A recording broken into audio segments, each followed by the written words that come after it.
إن الحمد لله نحمده ونستعينه ونستغفره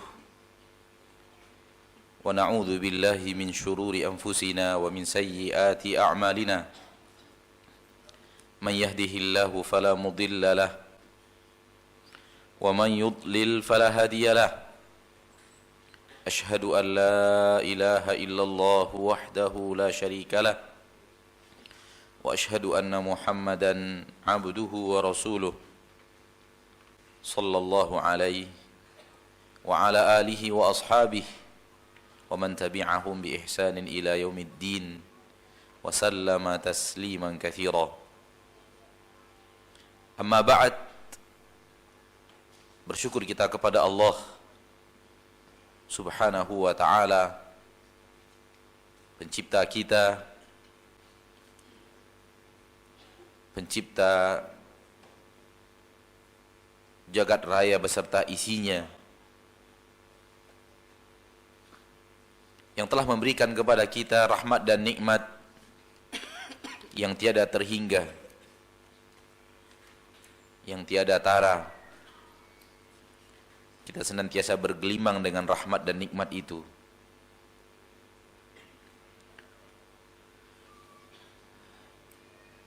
Di antara rahmat dan nikmat Allah yang teramat besar, yang tidak bisa dikalahkan oleh rahmat dan nikmat apapun, adalah diturunkannya Al-Quran dan diutusnya Rasulullah sallallahu alaihi wasallam.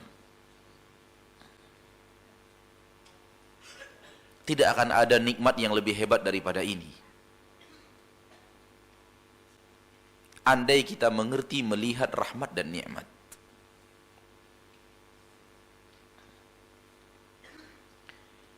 Karena tanpa diturunkannya Al-Quran dan tanpa diutusnya Rasulullah sallallahu alaihi wasallam, kita akan hidup di dunia yang gelap gulita.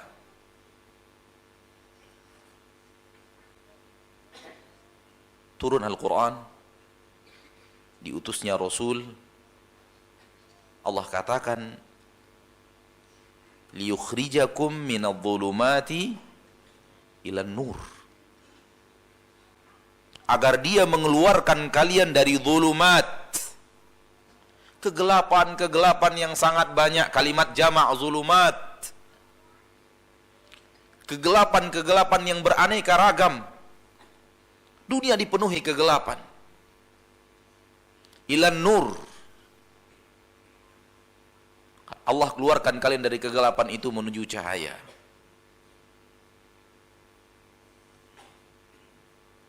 Yang ada di dalam Al-Quran kitabullah,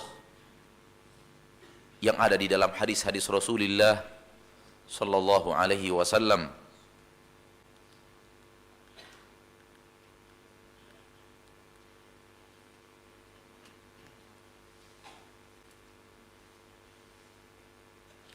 Berarti tanpa hal tersebut, kita akan hidup di alam yang tanpa cahaya.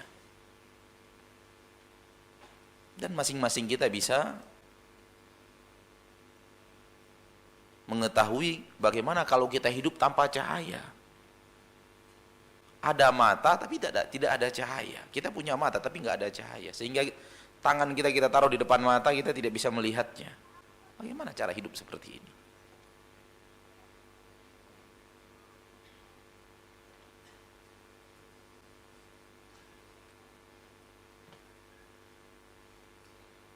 Namun ingat, cahaya yang dimaksud bukanlah cahaya PLN, cahaya lampu, namun cahaya ilmu, cahaya iman. Keluar manusia dari kegelapan kufur menuju cahaya iman, kegelapan syirik menuju cahaya tauhid, kegelapan bid'ah menuju cahaya sunnah, kegelapan maksiat menuju cahaya taat. Ini yang dimaksud. Sering kita mendengar orang memberikan muqaddimah, alhamdulillah Rasulullah SAW telah berhasil mengeluarkan umatnya dari dunia kegelapan menuju cahaya yang terang benderang seperti yang kita rasakan di zaman kita sekarang ini. Loh, yang kita rasakan sekarang apa sih? Yang kita rasakan sekarang cahaya PLN terang benderang. Namun kalau yang dikatakan cahaya yang dibawa oleh Nabi Muhammad, demi Allah di zaman kita sekarang redup, bukan terang benderang. Jadi kalau dia katakan terang benderang seperti yang kita rasakan di zaman kita sekarang, apa yang dia katakan terang benderang itu?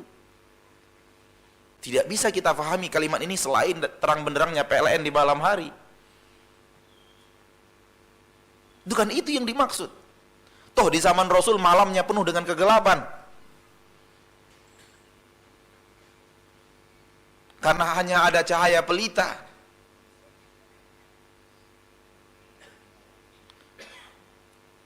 Nur, cahaya yang dibawa oleh Nabi Muhammad terang benderang di zaman beliau.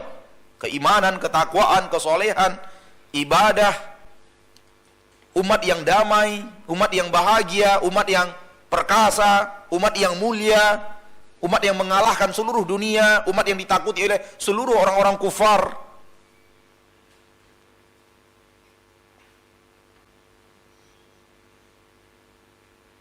Umat yang membanggakan umat Islam.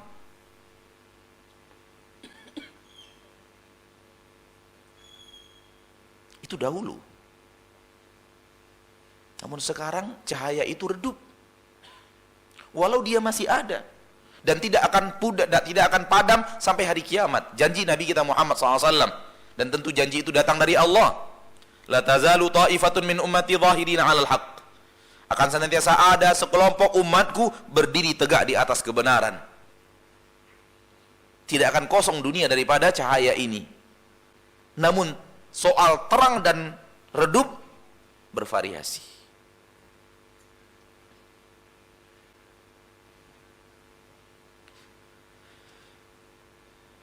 Lihatlah, ketika manusia tidak mau diterangi dengan cahaya iman, dengan cahaya ketaatan, dengan cahaya yang Allah turunkan, wahyu yang Allah turunkan, gelap. Dia tidak bisa membedakan yang mana uang dia, yang mana yang bukan uang dia. Nggak bisa lagi membedakan. Yang mana yang tanah dia, sampai di mana batas tanah dia, sampai di mana batas tanah tetangga. Dia nggak bisa lagi membedakan itu. Dia geser 2 meter, 3 meter, setengah hektar. Dia lakukan di siang bolong jam 12 siang, terang benderang cuaca, tapi dia hidup dalam kegelapan. Sampai dia tidak bisa membedakan yang mana istri dia, yang mana istri kawannya. Gak bisa lagi membedakan, subhanallah. Gelap. Ini dia kegelapan. Ini dia kegelapan yang dimaksud oleh Allah tabaraka wa ta'ala di dalam Al-Quran. Gelap yang luar biasa, tidak bisa membedakan yang mana Allah dan yang mana batu.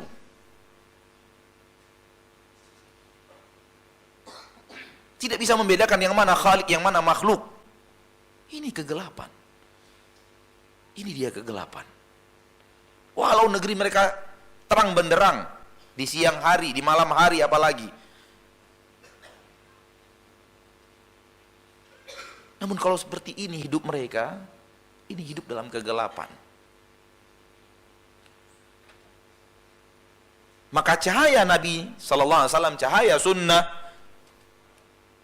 membuat kita mengerti bagaimana hidup, yang mana yang Allah, yang mana yang makhluk, yang mana Allah, yang mana makhluk, namun makhluk yang dicintai Allah, sehingga kita mencintai karena Allah. Mulai kita mengerti hidup begini yang sebenarnya. Karena segala sesuatu menjadi jelas manakala ada cahaya. Dunia seperti itu, syariat juga seperti itu. Manakala ada cahaya dunia, maka segala sesuatu jelas. Ini warnanya merah, yang itu hitam, yang ini coklat, yang ini putih, ini pena, ini Al-Quran, ini air dalam botol, ini air dalam gelas. Kok bisa kita tahu? Karena ada cahaya. Demikian juga dengan syariat. Dengan ada cahaya ilmu, yang Allah turunkan melalui Al-Quranul Karim, firman-firmannya, melalui sunnah-sunnah Rasulnya tercinta, hadis-hadis Nabi SAW, kita memiliki cahaya itu, kita bisa membedakan yang ini seperti ini, yang ini seperti ini, yang ini seperti ini, yang ini seperti ini. Ilmu itu adalah cahaya.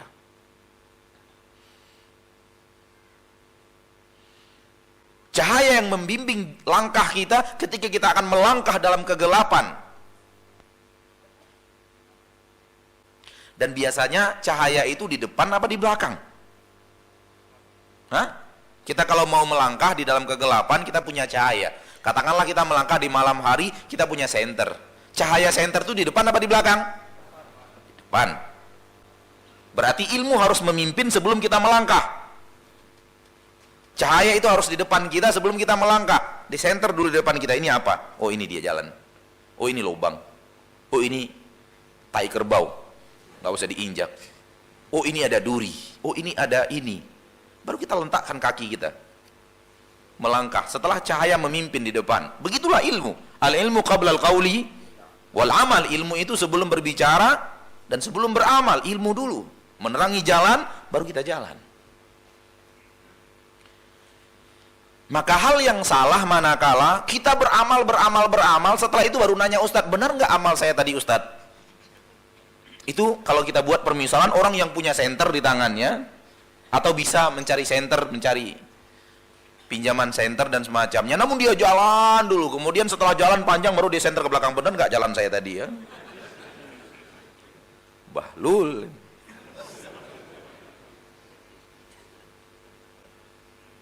Cahaya di depan memimpin jalan kita. Dia di depan kita untuk menerangi jalan, baru kita melangkah.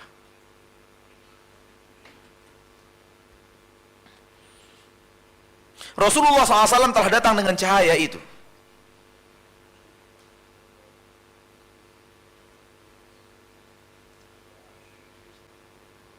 Dan Rasulullah SAW adalah sirajam munira, pelita yang sangat terang benderang menerangi umat, menerangi alam semesta, seperti yang Allah sifatkan di dalam Al-Quran.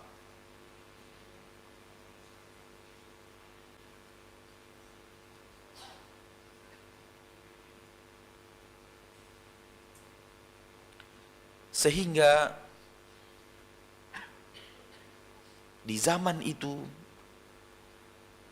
yaitu di zaman Nabi hidup Sallallahu Alaihi Wasallam, berakhir dengan kematian Rasulullah Sallallahu Alaihi Wasallam, segala sesuatu telah jelas. Tidak ada lagi yang tidak tampak, tidak ada lagi yang tidak jelas, tidak ada lagi yang belum diterangkan. Yang mana yang diridhoi Allah, yang mana yang tidak, yang mana yang halal, yang mana yang haram, yang mana jalan ke surga, yang mana jalan ke neraka, yang mana hal-hal yang bermanfaat, yang mana yang mudarat, semuanya telah diterangkan dan tidak ada yang tersisa. Semua kita hafal firman Allah di dalam Al-Quran surat Al-Ma'idah ayat 3 itu. Allah berfirman, Al-yawma akmaltu lakum dinakum. Hari ini aku sempurnakan untuk kalian agama kalian. Sempurna sudah agama Islam itu. Bagaimana sempurnanya? Tidak ada yang tersisa yang belum diterangkan oleh Nabi kita tercinta Muhammad Sallallahu Alaihi Wasallam. Imam Tabrani meriwayatkan hadis di dalam Mu'jamnya dengan sanad yang hasan. Ma min amalin yuqarribukum ilal jannah illa waqad amartukum bih. Wa ma min amalin yuqarribukum ilan nar illa waqad nahaitukum an. Tidak ada lagi amalan yang akan mendekatkan kalian ke surga kecuali telah aku perintahkan. Dan tidak ada lagi amalan yang mendekatkan kalian ke neraka melainkan telah aku larang. Sempurna, tidak ada yang tersisa. Semua jalan ke surga telah aku terangkan, kata Nabi Sallallahu Alaihi Wasallam. Semua jalan ke neraka telah aku larang. Gak ada lagi, sudah finish, agama itu selesai. Itulah dia kesempurnaan agama Islam.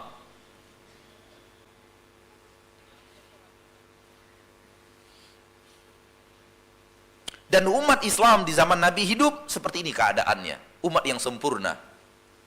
Dia yang paling baik dan mereka yang paling baik dalam agamanya. Berganti generasi, berkurang. Berganti generasi, berkurang. Berganti generasi, berkurang tingkat kebaikan agama Islam itu. Jadi, masa keemasan umat Islam di zaman Rasul Sallallahu alaihi wasallam, itu masa keemasan umat Islam yang tidak akan bisa lebih daripada itu.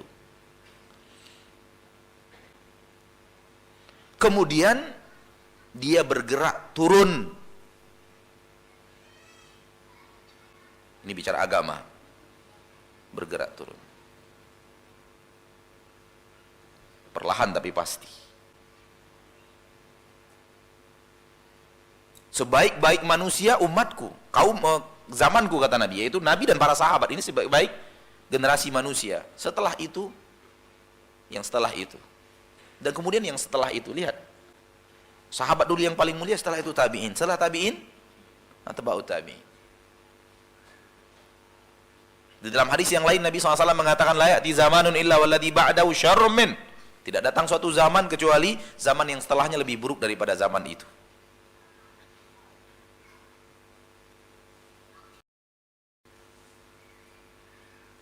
Begitu seterusnya. Jadi agama Islam itu kalau boleh kita buat silabus yang paling puncak di zaman Rasul. Lalu dia bergerak turun. Sampailah di zaman kita sekarang. Lebih daripada 1400 tahun setelah masa keemasan itu. Nggak tahu kita kadar kekurangannya sudah berapa. Namun dia tetap ada. Dan tetap ada orang yang bertahan di atas itu. Tetap ada orang yang mewarisi kebenaran itu dan mendakwahkannya sebagai hujjah kepada orang lain.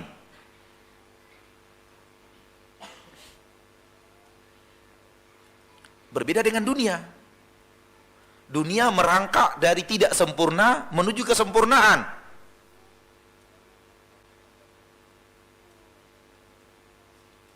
Naik.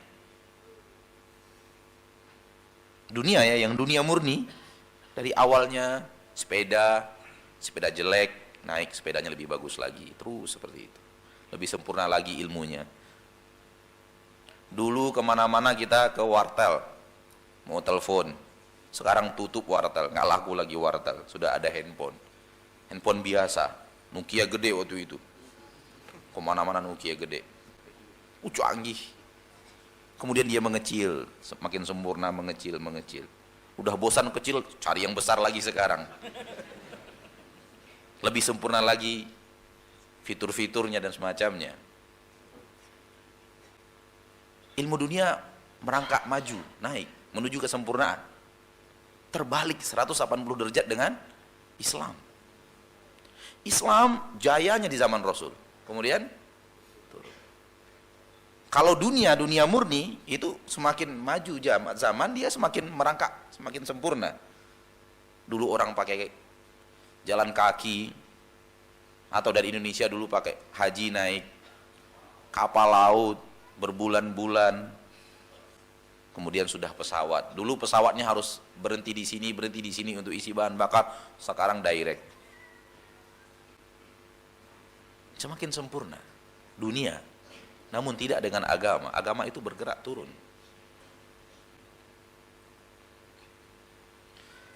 Maka izinkan kita untuk mengatakan kepada kaum muslimin, kalau kita mau memperbaiki agama kita, kalau kita mau memurnikan agama kita, tiru generasi keemasan umat Islam.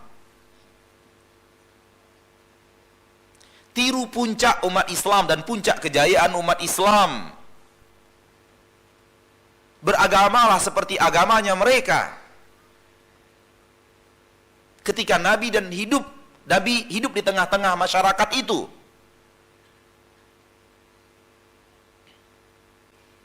Itulah agama yang benar. Itulah agama yang hak. Itu agama yang setelah ada rekomendasi dari Allah, kebenarannya, kesempurnaannya, keridhaan Allah atas mereka radhiyallahu anhum wa radu'an.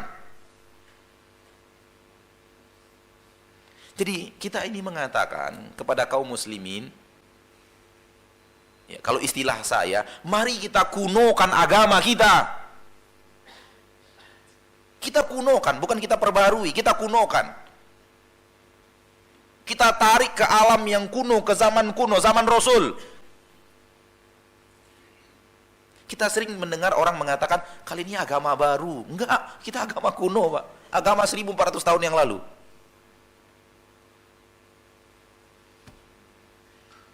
Bukan agama baru.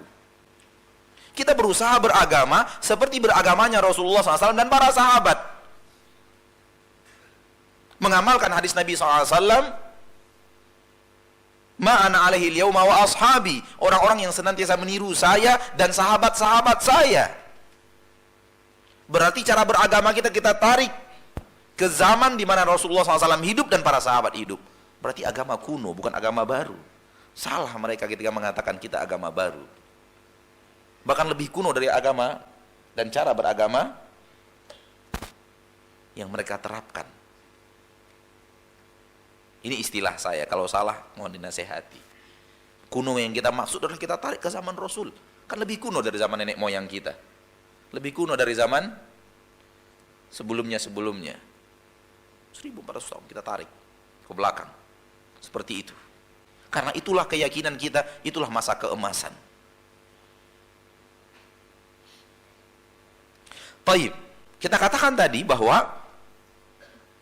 agama ini sudah sempurna, berarti semuanya telah diterangkan. Tidak ada yang tersisa. Lalu bagaimana kalau kita mencoba untuk berimprovisasi, membuat cara baru, membuat gaya baru, yang ternyata ketika kita coba kembalikan kepada zaman Rasulullah SAW dan para sahabat, tidak ada.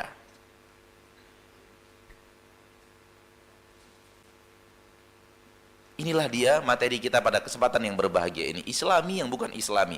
Maksud kalimat Islami yang pertama, Islami dalam istilah manusia. Ini Islami. Dan maksud daripada Islami yang kedua, Islam yang sebenarnya. Jadi mengerti insyaallah judul Islami yang bukan Islami. Kita menganggapnya Islam. Dan kita bahkan menamakannya Islam. Ini sesuatu yang Islami, sesuatu yang sesuai dengan agama Islam. Tapi ketika kita tarik ke zaman Rasul, itu tidak ada di sana. Beragama seperti itu, Islam yang seperti itu, di zaman itu tidak ada. Ini dia materi kita pada kesempatan yang berbahagia ini. Islami yang bukan Islami. Kita anggap Islam, kita katakan bahagian daripada Islam, kita katakan itu adalah sesuatu yang bahagian daripada agama Islam, tapi di zaman Rasul nggak ada. Berarti dia bukan Islam. Karena Islam yang kalau seandainya dia Islam, sudah diterangkan. Tidak ada yang tersisa yang belum diterangkan. Karena keyakinan kita yang penuh 100%. Dan kita ingin menghadap Allah dengan keyakinan itu. Kita yakin tidak ada yang lebih mengerti agama Islam lebih daripada Nabi Muhammad SAW secara ilmu. Dan tidak ada yang mengamalkan agama Islam lebih daripada Nabi Muhammad SAW. Ini keyakinan kita yang penuh 100%. Kita tidak ingin sedikit pun mundur dari keyakinan ini. Yang terbaik dalam beragama secara ilmu dan secara amal, Nabi kita Muhammad SAW dan para sahabatnya. Nabi yang pertama dulu, kemudian para sahabat. Mereka yang terbaik. Dan mereka orang-orang yang sudah dijamin surga oleh Allah. Sementara kita bukan orang yang dijamin surga. Betapapun kesolehan kita, betapapun berilmunya kita, betapapun kita dianggap orang yang ahli ibadah dan semacamnya, tidak ada jaminan surga. Jaminan surga itu ada pada generasi mereka. Radhiyallahu anhum wa radu an, turun Al-Qur'anul Karim merekomendasi wa a'adda lahum jannatin tajri tahtal anhar dalam surat At-Taubah ayat yang ke-100. Wasabiqunal awwaluna minal muhajirin wal ansar walladzina tabauhum bi ihsan radhiyallahu anhum, Allah telah ridho kepada mereka, wa radu'an, mereka telah ridho kepada Allah, wa a'adda lahum, Allah telah siapkan untuk mereka surga. Allah telah siapkan, a'adda fi'il maudhi, telah Allah siapkan untuk mereka surga yang mengalir di bawahnya sungai-sungai. Sudah dijamin masuk surga para sahabat. Kalau kita mau masuk surga, tiru orang yang sudah dijamin Allah surga. Subhanallah, agama itu sesuai dengan logika yang sehat. Mau masuk surga, kita mau masuk surga, ya sudah, tiru generasi yang Allah jamin surga. Tapi kalau kita tiru orang yang ada di hadapan kita sekarang, yang mungkin bagi kita soleh, orang itu belum ada jaminan surga.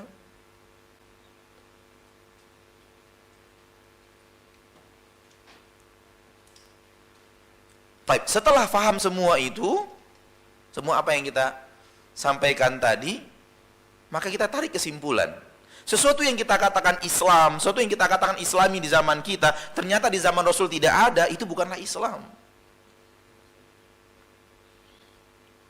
Bagaimanapun kita menghiasnya, sangat identik dengan Islam, dia tidaklah Islam. Karena Islam itu apa yang diajarkan Rasul Sallallahu Alaihi Wasallam.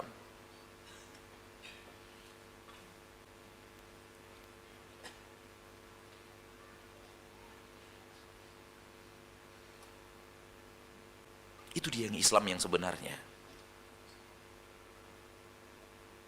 Oleh karena itu kita sering di dalam beramal, bukan sering, hak wajib dalam beramal. Sebelum beramal ada ilmunya dulu. Rasulullah melakukan begini, baru kita melakukan. Rasulullah dan para sahabatnya mengamalkan seperti ini, baru kita amalkan. Ada suri tauladan kita, laqad kana lakum fi Rasulillahi uswatun hasanah. Ini adalah keyakinan kita, dan kita ingin menghadap Allah dengan keyakinan ini.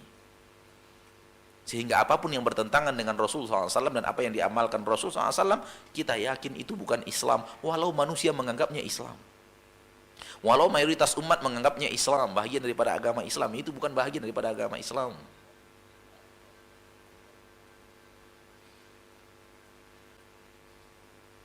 Karena tidak mungkin, kalau itu Islam pasti sudah diajarkan Rasul, pasti sudah diajarkan Rasul, nggak mungkin tidak. Islam sudah sempurna. Kalau ada yang mengatakan Ustadz, mana mungkin Ustadz? Rasul kan hidup di zaman yang seperti zaman Rasul. Kita tahu seperti apa zaman Rasul. Itu pun Rasul hidup hanya 23 tahun. 23 tahun wahyu turun maksudnya. Walaupun umur Nabi, berapa umur Nabi? Hah? 63 hitungan Hijriyah. Ingat, 63 hitungan Hijriyah. Apapun hitungan syariat, hitungan Hijriyah. Jangan kita hitung-hitungan miladiyah, tidak, hitungan Hijriyah. 63 tahun hitungan Hijriyah. 23 tahunnya masa Islam itu turun. Rasulullah berdakwah dari umur 40 sampai 63 tahun. Rasul hanya hidup 23 tahun, Ustaz. Maksudnya hidup dalam menyebarkan Islam. Wahyu turun. Gak mungkin 23 tahun itu bisa menjawab seluruh permasalahan sampai akhir zaman. Kita katakan mungkin. Apa yang tidak mungkin? Karena yang menurunkan Islam itu Allah, yang tahu gerangan apa yang akan terjadi sampai akhir zaman. Allah sudah tahu. Allah tulis di Lauhul Mahfuz. Inna dzalika 'ala Allah yasir. Menurunkan agama yang sempurna yang bisa menjawab seluruh pertanyaan umat berabad-abad setelah itu, hanya Allah yang mampu melakukannya.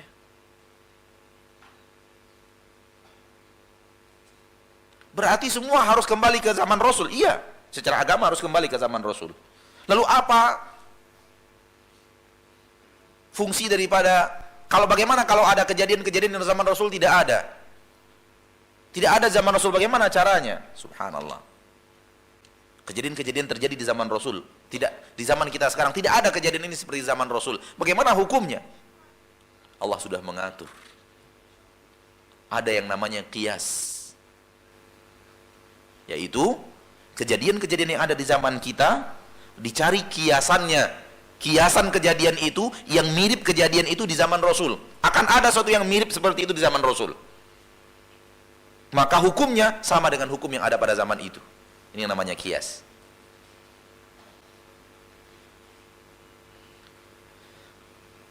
Di bangku kuliah ada teman Nigeria bertanya kepada Syekh Muhammad bin Hadi al-Madkhali, hafizahullah wa hafizah jami' ulama'il ummah. Teman Nigeria bertanya, Syekh, di tempat kami itu ada ilmuwan-ilmuwan mesin menemukan kendaraan yang bisa ditunggangi, namun bahan bakarnya khamar. Apa pertanyaannya, apa hukum menunggangi kendaraan itu? Bahan bakarnya khamar. Ini kalau dicari hadisnya nggak ketemu hadis ini. Ya mana ketemu, Pak? Nggak bakalan. Ya. Ini kias. Lalu cari kejadian di zaman Rasul yang mirip dengan kejadian ini, yang bahan bakunya haram, dan ketemu. Kata Syekh, di zaman Rasul melewati bangkai hewan, lalu Nabi mengatakan SAW, kenapa kalian tidak ambil lemaknya, lalu kalian jadikan minyak, kalian dengannya kalian hidupkan lampu-lampu kalian, yang dikenal dengan istilah al-istisbah bisyuhumil maitah, menjadikan bahan bakar dari lemak-lemak bangkai. Bangkai haram apa tidak? Khamar haram apa tidak? Mirip. Dijadikan bahan bakar, ini bahan bakar lampu, ini bahan bakar kendaraan. Yang dinikmati apanya? Hasilnya. Kendaraan adalah hasilnya, kemudian lampu adalah hasilnya, efeknya.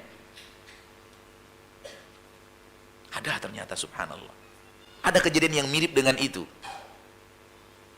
Maka ketika di zaman itu boleh al-istisbah, maka pada zaman sekarang boleh menaiki kendaraan yang seperti ini. Kita lanjutkan setelah Isya, insyaallah ta'ala. Dengan ini Islam menjawab seluruh permasalahan,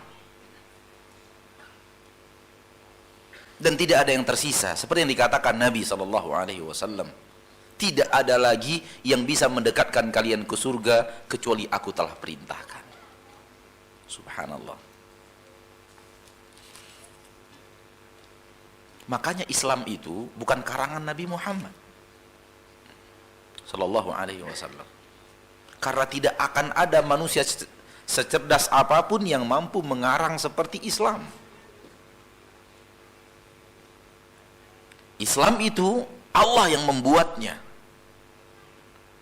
Disampaikan kepada Rasulullah sallallahu alaihi wasallam melalui utusannya dari kalangan malaikat, dan dipilih utusan yang terbaik, yaitu Jibril alaihi salam, dan Rasulullah SAW kemudian menyampaikan kepada kita seperti yang ia terima melalui wahyu itu. Itulah dia Islam.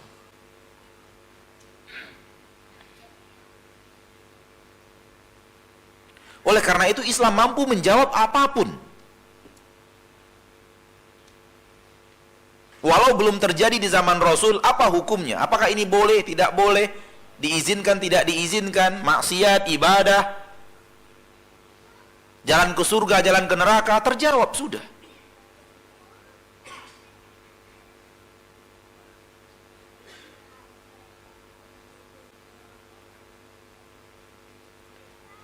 Maka kalau ingin menjalankan agama Islam, jalankan agama Islam yang sudah ada keterangannya dari Nabi Muhammad sallallahu alaihi wasallam. Namun membuat sesuatu yang baru lalu dipoles dengan Islam, dipoles dengan ketaatan, maka itu tidaklah menjalankan agama Islam.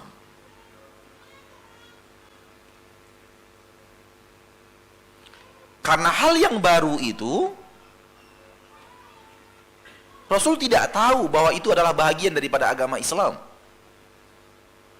Kalau kita amalkan dan kita yakin ini bagian daripada agama Islam, kok sepertinya kita lebih tahu Islam daripada Rasul? Apa enggak aneh? Ada umat hidup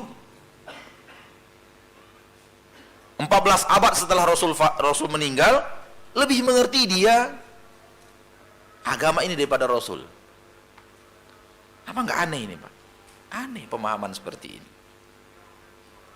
Tidak akan mungkin kita mendapatkan ilmu lebih baik daripada Rasul. Tidak mungkin kita mengamalkan Islam lebih daripada Rasul. Itu keyakinan kita. Dan kita tetap siap mempertahankan keyakinan ini dengan jiwa dan raga kita.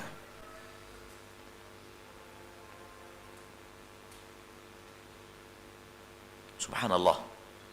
Apapun yang kita anggap lebih baik, tidak mungkin lebih baik daripada apa yang dilakukan Rasul.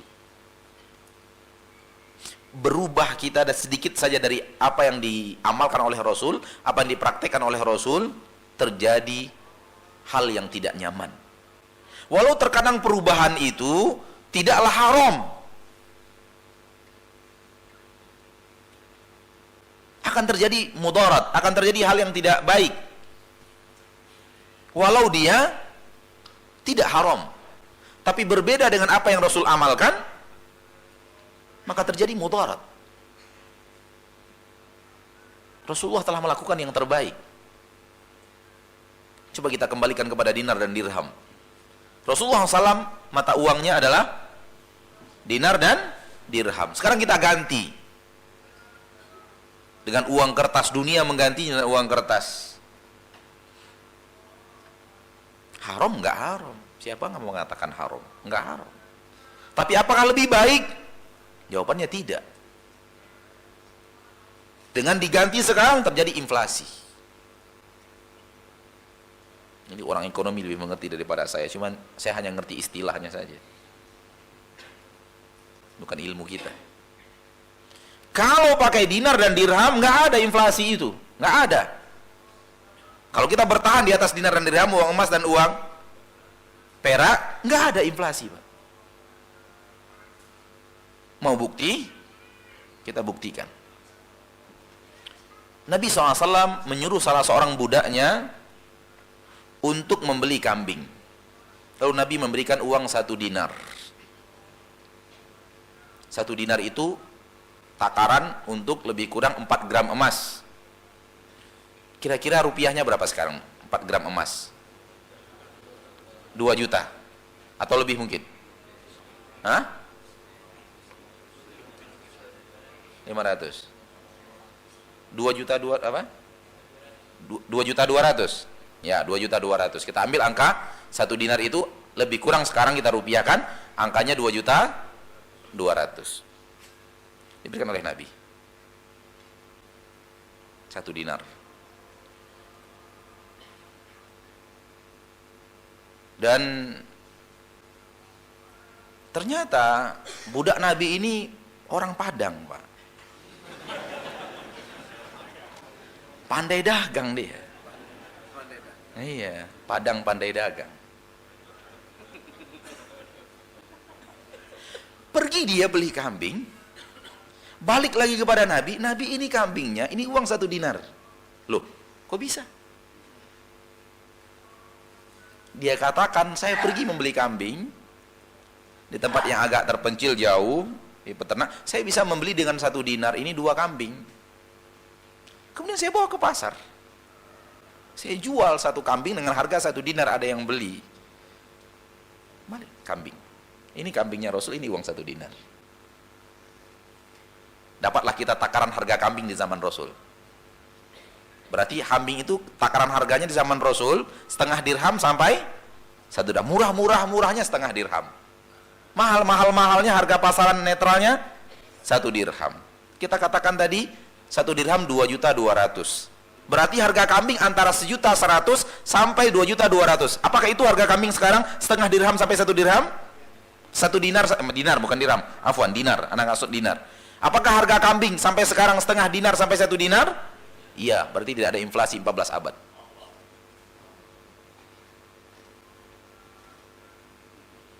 Tidak ada inflasi 14 abad.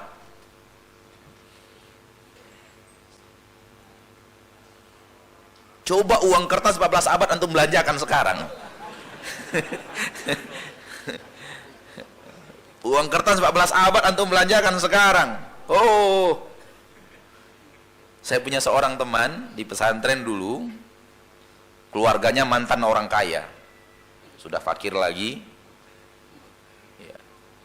Subhanallah, ketika fakir ketemu simpanan orang tuanya dahulu di dalam sebuah karung uang 10 rupiah, satu karung 10 rupiah, udah gak laku lagi. Satu karung Pak, uang 10 rupiah disimpan di sebuah tempat yang dia lupa penyimpanan itu, saking banyaknya hartanya dahulu. Tidak berguna lagi 10 rupiah itu, satu karung udah nggak laku, sudah jadi kertas terbuang, dia dan sampah-sampah sama.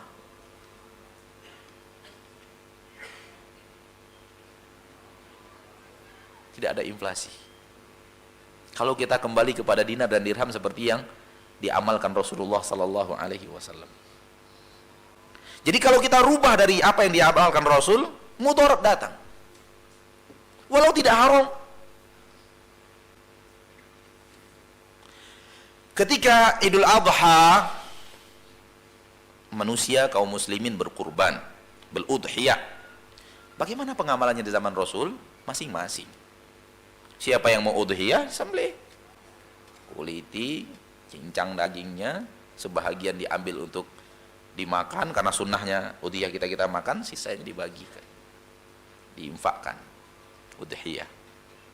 Begitu pengamalan di zaman Rasul. Di zaman kita seperti apa? Tidak begitu lagi. Diamanahkan ke panitia kurban, ke masjid. Haramkah ini? Enggak. Mana yang lebih baik? Lebih baik yang di sana, di zaman Rasul. Dan nggak perlu ana cerita bagaimana kecurangan panitia kurban kepada antum. Nggak perlu ana cerita. Antum lebih mahir, lebih tahu ceritanya gitu. Terjadi mudarat. Terjadi mudarat. Walau tidak haram. Bayangkan kalau perpindahannya dari halal kepada haram, mudaratnya lebih jelas lagi. Walau yang haram itu dibungkus-bungkus supaya dia bisa terlihat Islam. Pacaran Islami, pacaran Islami. Pacaran haram, kemudian dibungkus dengan cara Islam. Pacaran Islami. Saya pacarannya Islami, Ustaz. Gimana cara memahami pacaran Islami itu? Musik Islam, musik Islami. Coba lihat tuh. Musik Islami. Gimana cara memahaminya? Sesuatu yang dilarang oleh Nabi kita, diharamkan. Lelaki dan wanita tidak boleh berduaan tanpa mahram.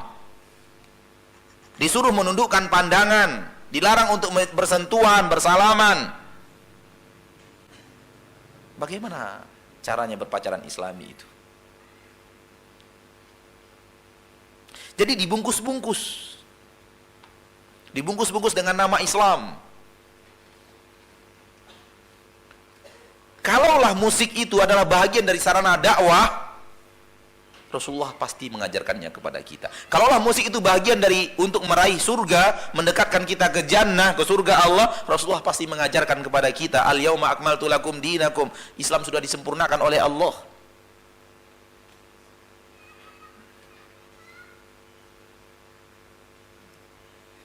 Ini yang kita maksud tadi dengan istilah Islami yang bukan Islami. Kita mengatakannya Islami, kita mengatakan ini adalah bagian daripada agama Islam. Namun ternyata tidak sedikit pun dia bahagian daripada agama Islam. Salah, bukan, Islam tidak seperti itu. Islam tidak seperti yang mereka katakan, yang mereka fahami, yang mereka yakini.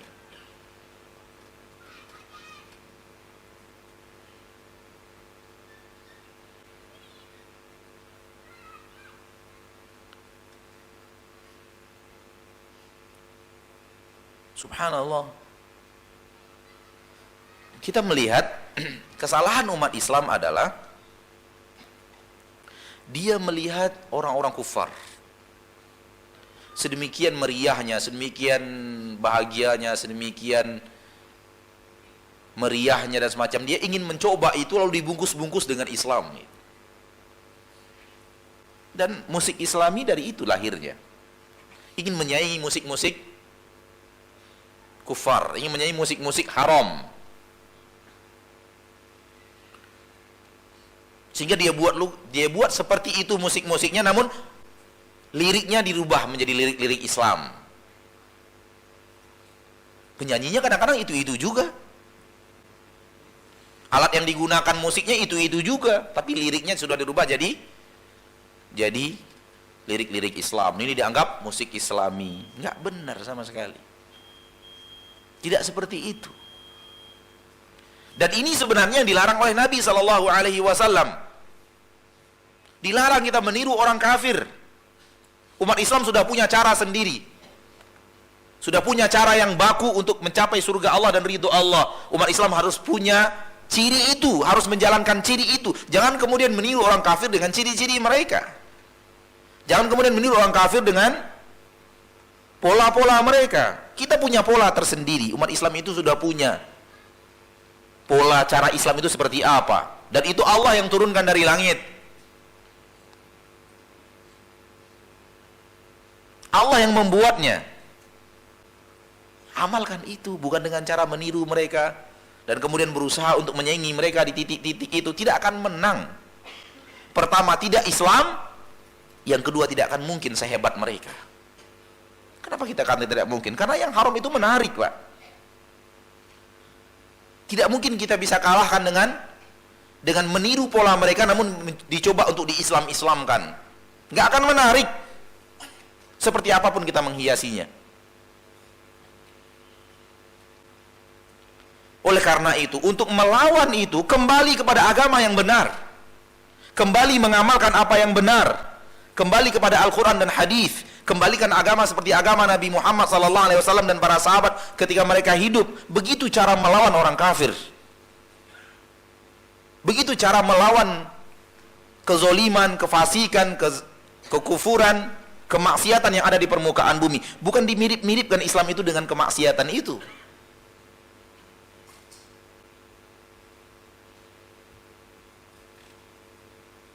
Konser Islami, konser religi. Kemudian mereka mau membuatnya di halaman Masjid Agung. Di Pekanbaru ada Masjid Agung An-Nur. Di situ mau dibuat konser religi. Alhamdulillah. Majelis Ulama Indonesia Pekanbaru melarang dan keras menentang, akhirnya nggak jadi. Kalaulah jadi, apa gerangan yang terjadi di masjid? Yang walaupun lirik-liriknya seperti itu, tapi bagaimana orang yang datang menontonnya? Bagaimana muda-mudi yang datang berpacaran di sekitar masjid itu? Siapa yang akan menanggung dosa? Alhamdulillah tidak jadi. Alhamdulillah.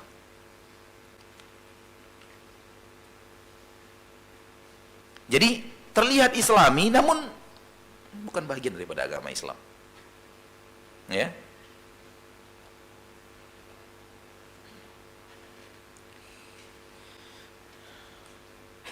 Juga sekarang bank Islam,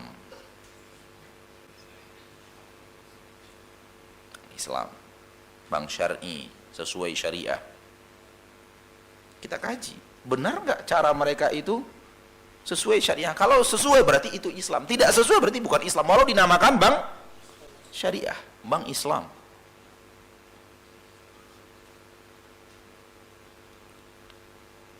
Sering orang bertanya kepada kita, Ustaz, boleh nggak minjam uang dari bank, minjam ke bank syariah? Kita katakan boleh. Boleh. Siapa yang larang? Dengan satu syarat aja. Jangankan bank Islam, ke bank yang tidak Islam juga boleh minjam. Tapi satu syaratnya. Asal pinjaman itu dikembalikan sejumlah pinjaman. Itu aja syaratnya, nggak banyak. Silakan pinjam, bank manapun pinjamlah. Sebut bank-bank yang ada di Indonesia ini, pinjamlah ke bank itu. Karena tidak ada beda antara minjam ke instansi-instansi bank seperti itu sama minjam kepada bank toib. Nggak ada bedanya dalam agama Islam. Asal kita sepakat berapa pinjaman, segitu yang kita kembalikan, Islami. Walau minjam ke orang kafir.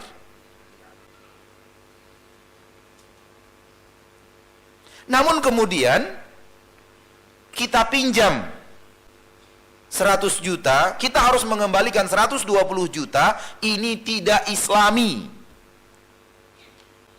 Siapapun yang melakukannya.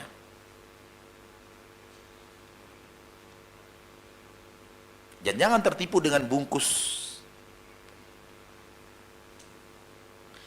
Dari mana kita bisa membedakan? Dari ilmu yang tadi kita bicarakan sebelum azan Isya. Ada ilmu yang menerangi, ada ilmu yang memberikan kepada kita keterangan-keterangan jelas. Seperti apa pinjaman dalam agama Islam. Dari situ kita tahu ini Islam, ini tidak Islam. Ini boleh, ini tidak boleh.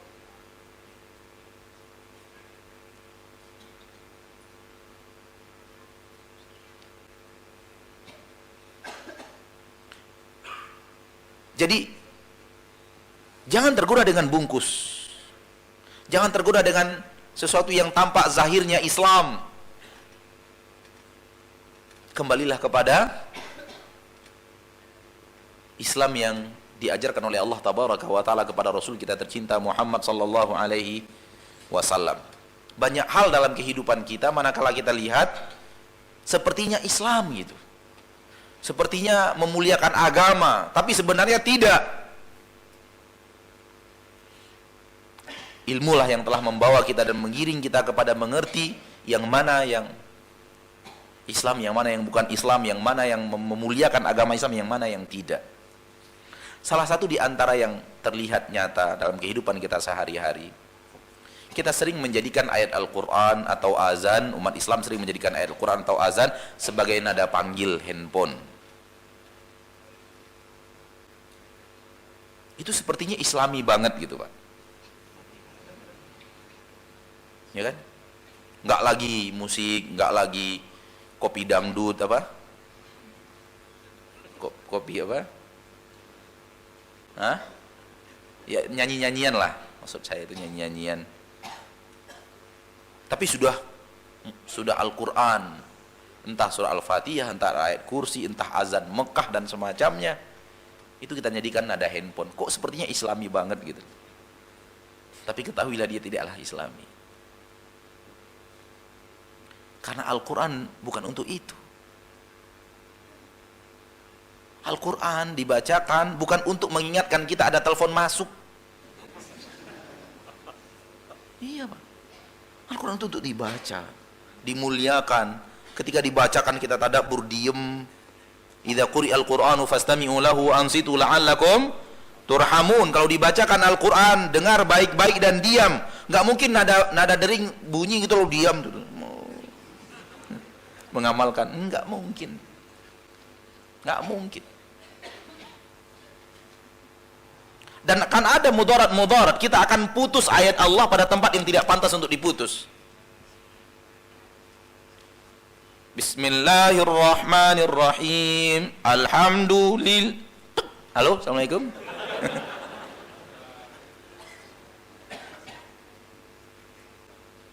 Belum pantas untuk diputus ayat Allah pada ayat itu. Kita sudah putus. Lalu bagaimana kalau kita lagi di toilet, ditelepon orang, dan gak mungkin handphone antum tinggalkan di luar toilet antum masuk dulu. Gak mungkin, itu mustahil. Berarti mau tidak mau akan berbunyi di dalam toilet ayat-ayat Allah yang haram untuk dibaca di situ dan diperdengarkan di situ dan dibawa ayat-ayat itu ke sana. Maka ini bukan Islam.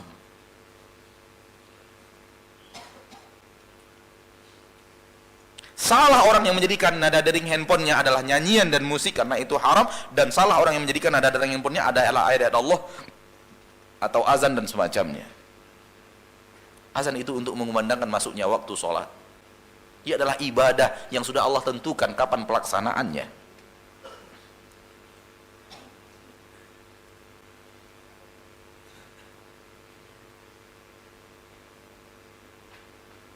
Terlihat seperti Islami, sangat dekat dengan Islam.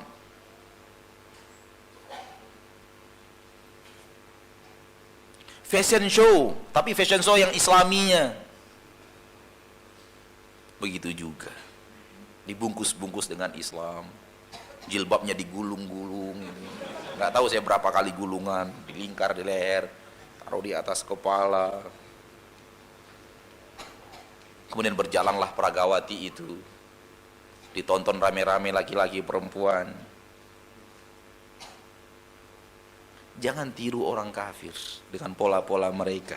Bukan begitu cara mengalahkan orang kafir itu. Tiru Nabi Muhammad dan para sahabat.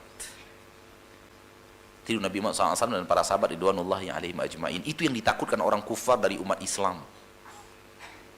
Namun kalau kita ikuti pola mereka, justru itu yang mereka inginkan.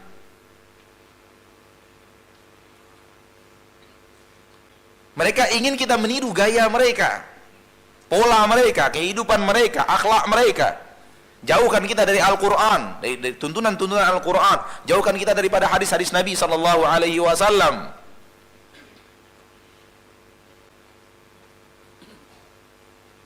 Film-film Islam, film religi. Seperti itu pula. Agama Islam tidak pernah menyuruh kita bersandiwara untuk berdakwah. Gak ada, Pak. Gak ada. Jadi ini sesuatu yang dikemas, yang bukan Islam lalu dikemas kemudian diberikan pembungkus-pembungkus Islam. Dan itu tidak benar sama sekali. Sering kita mendengar sebelum azan dikumandangkan, masjid-masjid di negeri kita ini mengumandangkan bacaan tilawah Al-Quran melalui sound system dan speaker mereka. Berkumandanglah suara-suara bacaan Al-Quran di mana-mana. Namun hampir semuanya seragam. Itu hanya dari kaset. Artinya memakmurkan masjidnya sebelum azan itu hanya kaset belaka. Ketika kita kembalikan kepada zaman Rasul, tidak seperti itu. Ya nggak ada kaset di zaman Rasul, Ustaz. Ya bukan seperti itu. Kita maksud bukan seperti itu cara memuliakan waktu sebelum itu. Umat Islam yang datang ke masjid, umat Islam yang baca Al-Quran, masing-masing baca itu tidak untuk dikumandangkan, untuk diperdengarkan. Suara keras yang baru terdengar azan. Tidak ada sebelumnya sahabat berteriak-teriak dengan suara lantang membacakan Al-Quran untuk mengingatkan yang lainnya. Tidak ada. Walau tidak ada speaker di zaman itu. Satunya suara keras yang akan dikumandangkan di masjid pas waktu azan. Lalu yang baca Quran ini bagaimana? Sahabat datang sebelum azan berkumandang dan mereka sudah membaca Al-Quran masing-masing. Sehingga makmurlah masjid dengan orang-orang yang membaca Al-Quran. Makmurlah masjid dengan orang-orang yang sedang berzikir, orang yang sedang sholat sebelum azan berkumandang. Begini zaman Rasul. Ketika umat kosong dari masjid,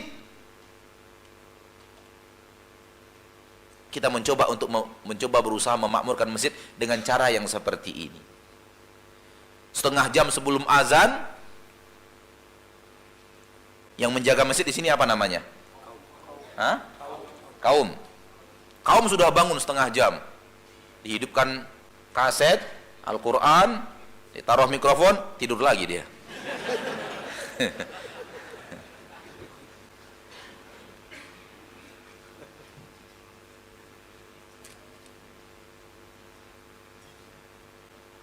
Tidur lagi.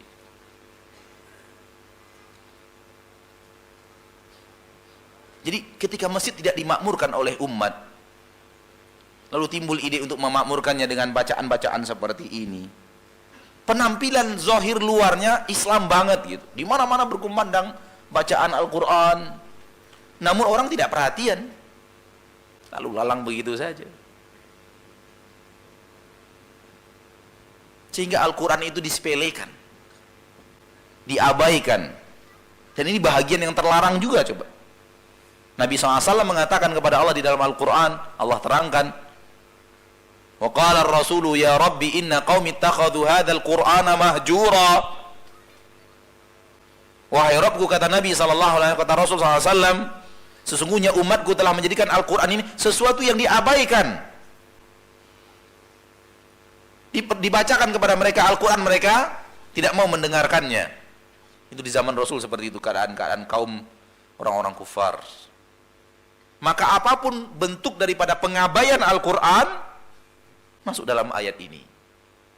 Maka kalau kita sedang nyetir mobil, kita putarkan Al-Quran, harus dengarkan. Sambil nyetir dengarkan, jangan abaikan. Kalau kita mau berbicara tidak akan mendengarkan, ini matikan. Baru kita ngomong sama istri kita, sama anak kita, sama teman kita yang ada di mobil. Kemudian sudah pada tidur semua, hidupkan lagi kalau kita mau dengar. Bagus. Tapi kalau Al-Quran kita kumandangkan, lalu kita abaikan, kita sibuk dengan yang lainnya, kita khawatir masuk dalam ayat ini. Kita mengabaikan Al-Quran itu. Al-Quran firman-firman Allah yang sangat mulia. Maka subhanallah, lihat, sepertinya islami gitu, namun ternyata tidak seperti itu. Ya, ini sangat banyak ya, sangat banyak di zaman kita sekarang hal-hal yang seperti itu. Karena syaitan sangat suka dengan hal yang seperti ini, memberikan sesuatu yang bukan nama sebenarnya supaya orang tertipu. Sebenarnya sudah ada pembicaraan kita sebelum ini tentang Sajaratul Khuldi, sudah ada. Dan Imam Ibnul Qayyim Al-Jauziyah rahimahullah mengatakan, siapapun yang memberikan nama kepada sesuatu yang tidak sesuai dengan nama yang sebenarnya, dirubah untuk menipu manusia, maka guru pertamanya adalah iblis. Dia yang pertama kali melakukan itu, dan yang lainnya adalah orang-orang yang mencontoh dia. Dirubah namanya yang bukan namanya, sehingga orang tertipu. Kalimat-kalimat itu dirubah, membuat orang tertarik, ya, membuat orang jauh daripada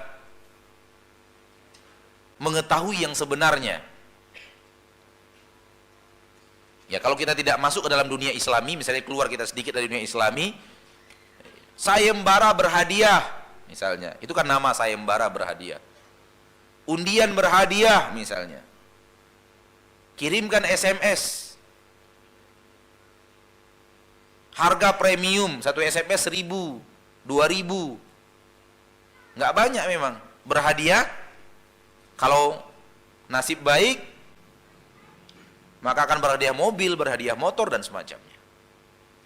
Ramadan bentar lagi, itu biasanya tiap hari ada yang seperti itu, hadiah Ramadan atau apa gitu, ya kan? Biasanya sepeda motor setiap hari, sepeda motor 2, satu pagi, satu sore, atau seperti apa gitu. Kita tinggal kirim SMS dengan harga premium.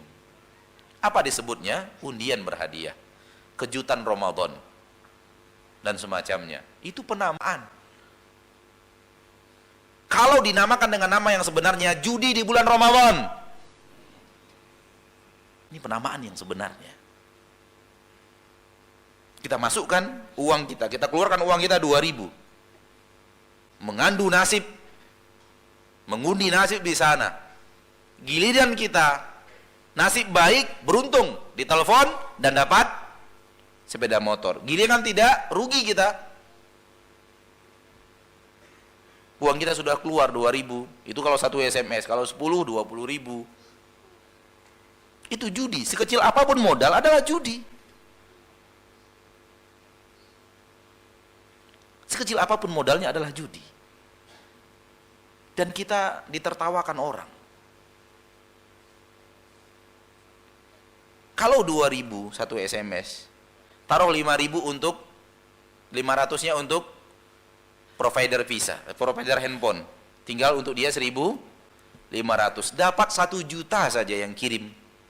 Dari 250 juta umat yang ada, manusia yang ada di Indonesia, 1 juta aja yang kirim.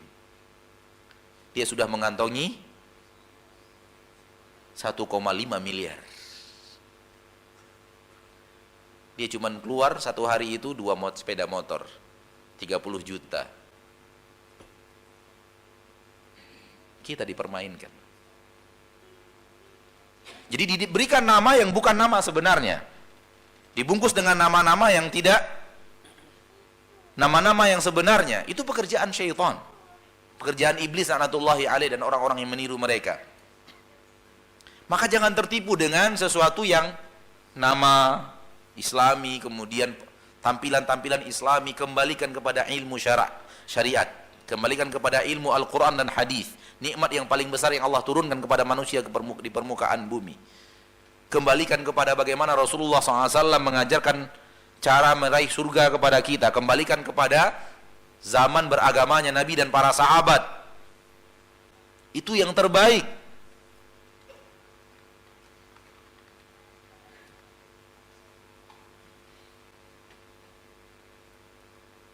Karena tidak akan mungkin yang setelah beliau lebih baik daripada beliau. Itu tidak mungkin sama sekali.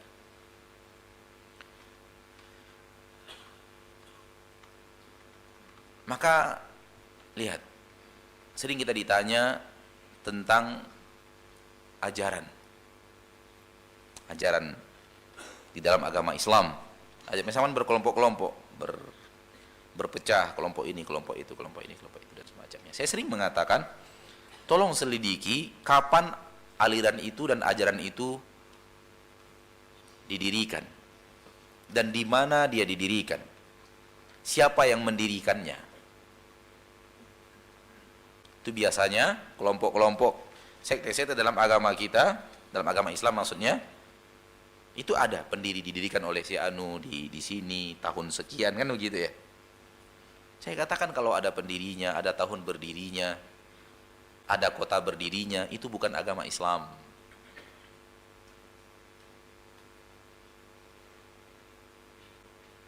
Itu bukan agama Islam. Itu bukan jalan yang benar. Yang benar adalah pertama berdiri di permukaan bumi ketika Nabi berusia 40 tahun. Kalau ada tempat berdiri, Gua Hira.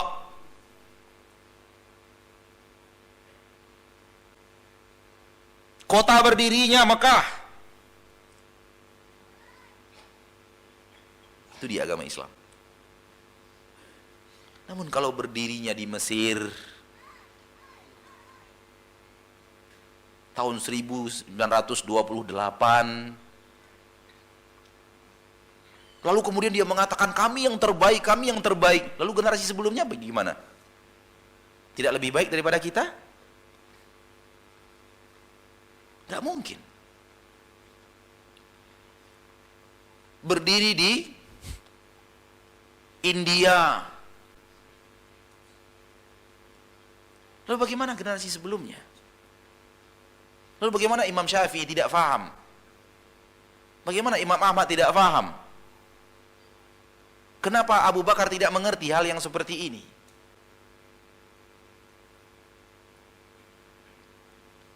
Tidak mungkin. Di mana berdirinya aliran ini? Kediri. La haula wala quwata illa billah. Ada agama Islam berdiri di Kediri. Pendirinya orang Kediri. Dan lalu mereka menganggap ini Islam yang benar, ini Islam yang hak, yang lainnya batil. Subhanallah. Kalau anda katakan selain anda batil, anda akan mengatakan batil sampai Rasulullah SAW. Pasti itu. Karena Rasulullah tidak pernah mengajarkan seperti yang kalian anda ajarkan itu.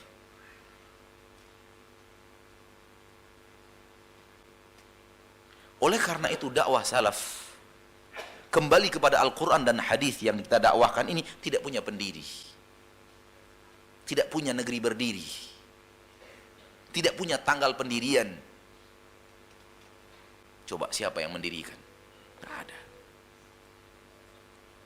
Di mana didirikan? Tidak ada. Tahun berapa berdiri? Enggak. Kalau ada, kita hanya akan mengatakan berdiri di kota Mekah. Dari Nabi Muhammad SAW.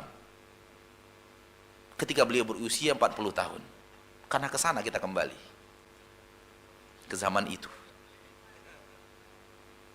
Maka berhati-hatilah dengan nama, berhati-hatilah dengan hiasan luar, kembalikan kepada Islam yang sebenarnya. Islam dibawa oleh Nabi kita tercinta Muhammad sallallahu alaihi wasallam.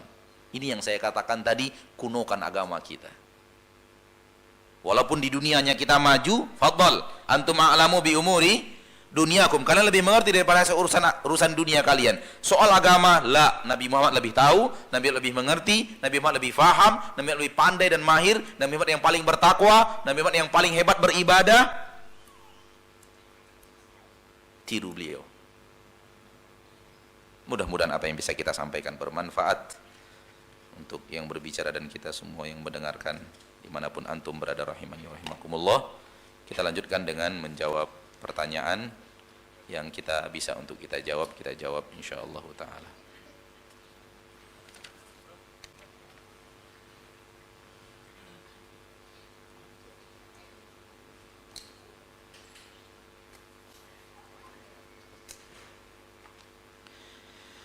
Pertanyaan menarik. Pertanyaan pertama, Ustadz, bagaimana pernyataan sebagian orang bahwasanya hal-hal yang diislamisasikan sekarang ini merupakan hasil sebuah ijtihad agar manusia tidak jauh dari Islam sama sekali di zaman ini? Menarik. Hasil ijtihad.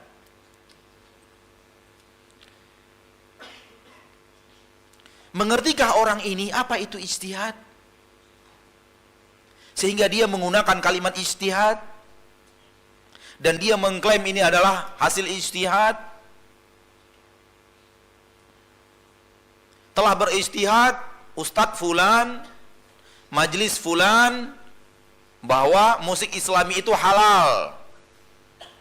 Misalnya, ijtihad Ustadz.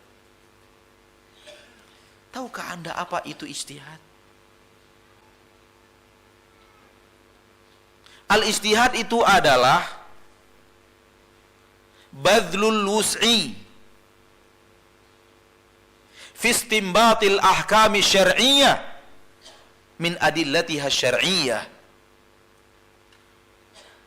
Mengerahkan seluruh kemampuan kita untuk mengambil kesimpulan hukum dari dalil-dalil syar'i. Itu ijtihad. Bagaimana seorang alim berusaha maksimal, berupaya optimal untuk membaca Al-Quran, membaca hadis Nabi, menarik kesimpulan hukum tentang masalah yang ditanyakan kepada beliau. Terkhusus hal-hal yang di zaman Rasul tidak ada, terkhusus hal-hal yang di zaman Rasul belum terjadi. Itu dia yang namanya ijtihad. Kalau di zaman Rasul sudah diharamkan musik, lalu seorang ulama badlul wus' mengerahkan segenap kemampuannya, bertemu dia dengan hadis-hadis itu dia abaikan, lalu dia katakan halal. Ijtihad ini tidak ijtihad. Ya. Sedikit kita tarik keluar dari jalur ini. Sudah saya jawab, pertanyaan sudah saya jawab. Banyak orang Islam, terutama awam kaum muslimin, itu sulit untuk memahami musik itu haram. Banyak sekali, tidak sedikit, terutama kaula muda. Terutama, ini yang terutama ya, kaula muda. Saya menemukan cara yang mudah-mudahan bermanfaat untuk kita, bagaimana meyakinkan mereka bahwa musik itu haram. Saya menemukan cara, saya ajarkan sekarang, mudah-mudahan bermanfaat untuk kita semua. Ini sudah keluar dari tema ya, tadi tema yang ditanyakan itu sudah keluar. Ini tambahan. Saya sering berhadapan dengan pemuda-pemuda, anak-anak muda, kadang-kadang juga jemaah tua yang bertanya tentang musik. Jawaban kita seperti ini. Kalau masih ada di antara kita sekarang di sini yang belum paham bahwa musik itu haram, maka ikuti apa yang akan kita sampaikan berikut ini. Sekarang begini kita katakan kepada saudara kita itu. Sekarang kita pilah dulu Musik yang ada di Indonesia ini, yang kita dengar setiap hari, kita dengar di pasar, kita dengar di tempat berbelanja, mall dan semacamnya, kita dengar di angkot, kita dengar di rumah-rumah umat Islam. Mari kita presentasikan dulu.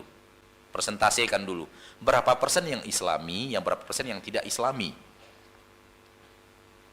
Kira-kira berapa persen? Yang Islami, yang bukan jumlah nominal, tapi yang terdengar di pasar, yang terdengar di angkot, yang terdengar di rumah-rumah, dikumandangkan oleh umat Islam gitu, sepanjang tahun. Berapa persen kira-kira yang Islami dengan yang tidak Islami? 25-75, artinya 25 yang Islami, 75 yang tidak Islami. Yang lain? 10-90. Ada yang lebih bakhil?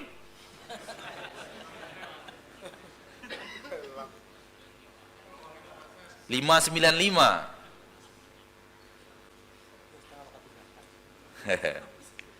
Ya sudah, kita ambil yang tengah-tengah, nggak terlalu royal 25, tidak terlalu bakhil 2,5%, yang 10 lah kita ambil.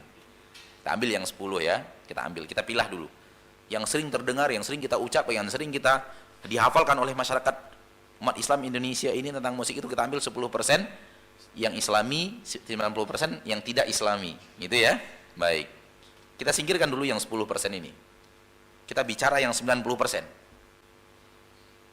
Karena kita bicara yang mayoritas. Silakan tanya hati nurani Anda. Mulai dari lirik lagunya, yang menyanyikannya, goyangan di panggungnya. Lalu jawab pertanyaan saya, kira-kira ini mengajak kita ke surga atau ngajak kita ke neraka?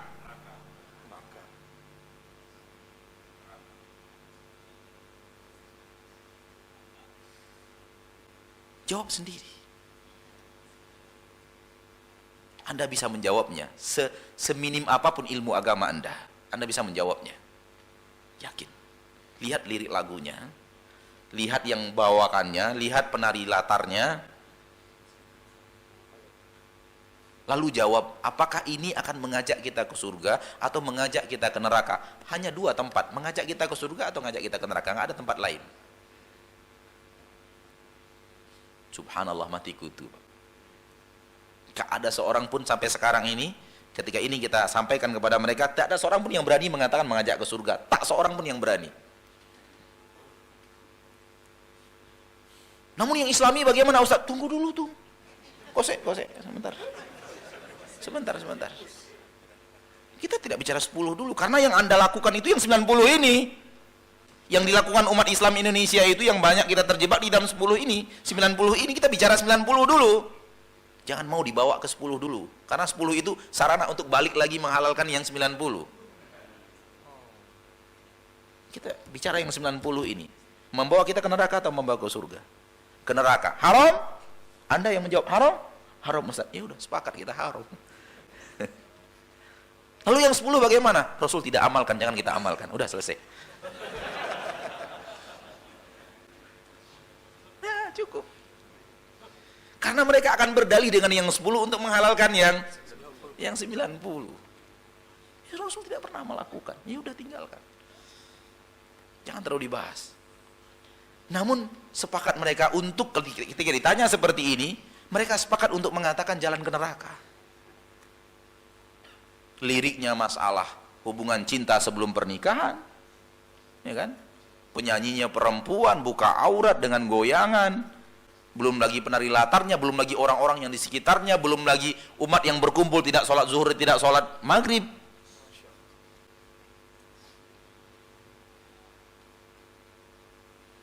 Belum lagi alkoholnya, belum lagi setelah itu perzinaannya. Gak mungkin seorang pun mengatakan ini halal. Lalu ada sebagian ustadz mengatakan gak ada masalah, itu hanya hiburan. Ya, hiburan syahwat, hiburan syaitan. Setuju kita itu hiburan, tapi hiburan syaitan untuk syahwat kita. Wallahu a'lam.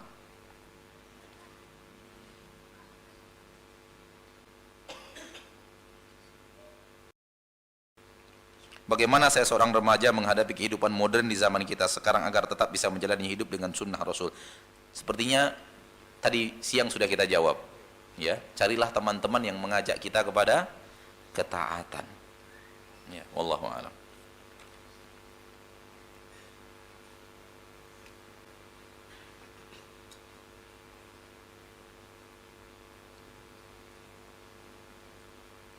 Ustadz, pada saat Islam jaya kembali, apakah akan kembali seperti Islam di zaman Rasul? Tidak ada bid'ah, tidak ada yang lainnya? Ya, akan mengembalikan kepada agama seperti agama Rasulullah sallallahu alaihi wasallam. Kata Nabi Muhammad SAW ketika turun Isa, itu di akhir zaman, dia berhukum dengan syariatku, kata Nabi, bukan dengan syariat Nabi Isa. Ketika Nabi melihat Umar bin Khattab membaca Taurat, Rasulullah marah. Lau kana Musa hayyan ma wasi'a illa tibai. Kalau seandainya Musa hidup, dia harus ngikut saya.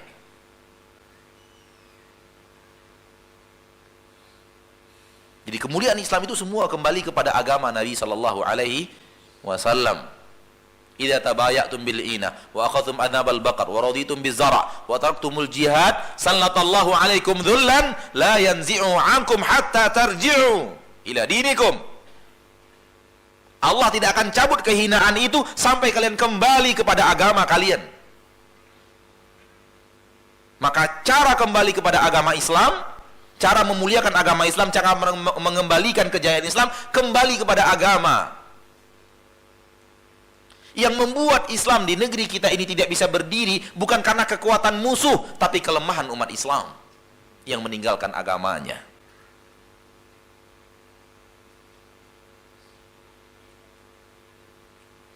Majalah Playboy tidak akan laku di Indonesia kalau seluruh umat Islam Indonesia nggak ada yang mau beli. Nggak mungkin, mereka pebisnis, Pak. Seluruh urusan mereka tidak hanya semata-mata ingin merusak Islam, tapi memperhatikan untung dan rugi. Lalu kalau umat Islam Indonesia tidak ada yang beli, kembali kepada agama Islam, mengamalkan Islam, tidak ada yang beli, nggak laku. Cetaklah sebanyak-banyaknya. Jangankan beli, dibagi gratis, nggak ada umat Islam yang mau ambil. Nggak laku.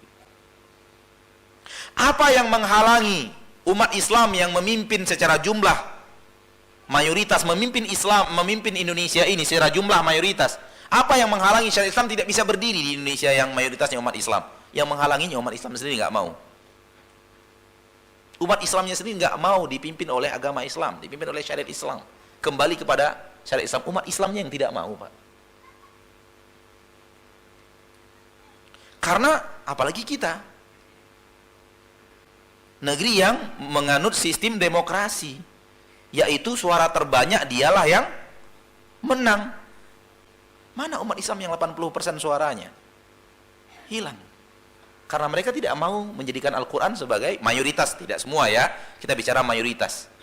Mayoritas umat Islam tidak mau dipimpin oleh Al-Quran negaranya, dipimpin oleh hadis Nabi SAW.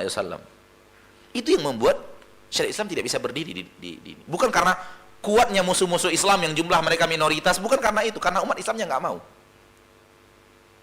Jadi yang menghancurkan umat Islam adalah umat Islam yang meninggalkan agama. Dan itu tidak akan bisa kembali jaya hatta tarji'u ila dinikum, sampai kalian kembali kepada agama kalian.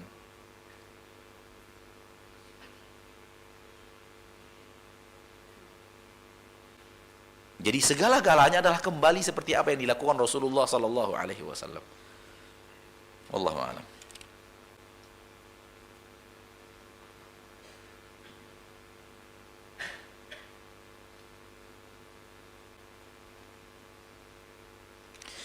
Apa yang akan terjadi bila dua orang berlainan jenis dan bukan mahram bertemu di suatu tempat umum untuk membicarakan agama dan sama-sama sudah mempunyai keluarga dan anak-anak?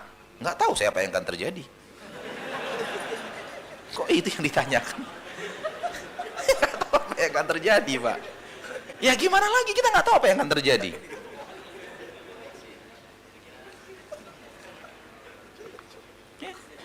Dia bertemu di tempat umum, entah apa, dia bicara agama.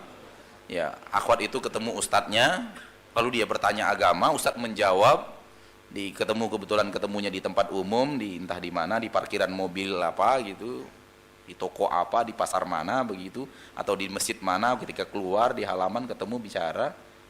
Apa yang terjadi? Nggak tahu siapa yang terjadi. Iya. Bolehkah seperti itu? Boleh. Kalau memang ikhlas. Tidak ada hal-hal yang lain. Bukankah wanita datang kepada Nabi dan bertanya? Di musim haji datang, di khalayak umum datang wanita itu bertanya kepada Nabi SAW. Di belakang beliau ada sepupunya Fadl bin Abbas. Dan diriwayatkan dalam sejarah, dalam hadis itu, wanita itu berwajah cantik dan Fadl juga berwajah tampan. Fadl melihat. Nama Nabi digeser wajahnya, dipalingkan wajahnya, jangan lihat. Saya melihat seorang wanita yang cantik dan seorang lelaki yang tampan, dan saya takut syaitan datang di antara mereka berdua. Kalau sudah datang syaitan, ya jadi maksiat. Walau bukan pemuda, walau di tempat keramaian, apalagi di tempat tidak keramaian. Namun pertanyaan saya, apa urusan Anda dengan dua orang yang bertemu ini?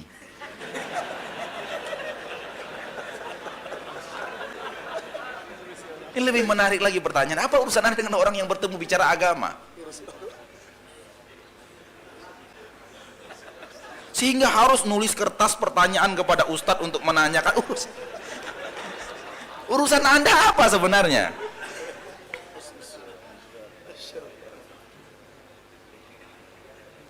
Ya akhi, kalau kemudian antum melihat sesuatu yang pada dasarnya antum tidak suka dari saudara antum, berhusnuzon,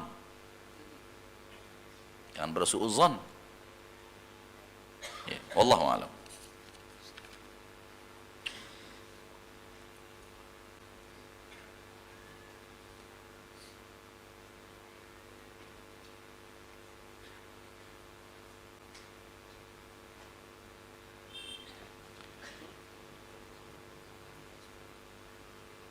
Di sebuah buku Islami saya mendapatkan bahwa warna kuning tua tidak boleh dipakai untuk laki-laki.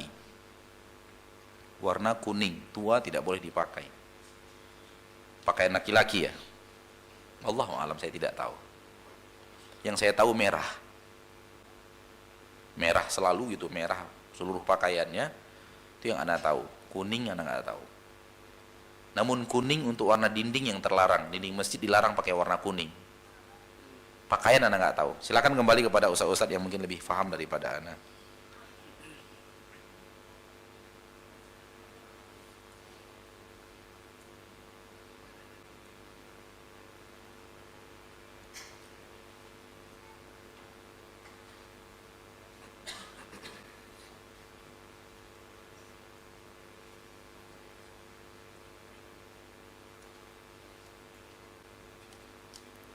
Ini pertanyaannya menarik sebenarnya, cuman rasanya nggak pantas ditanyakan di sini. Dan nanti yang mau bertanya ini, yang punya kertas ini, silakan kalau mau jawaban saya langsung kita nanti.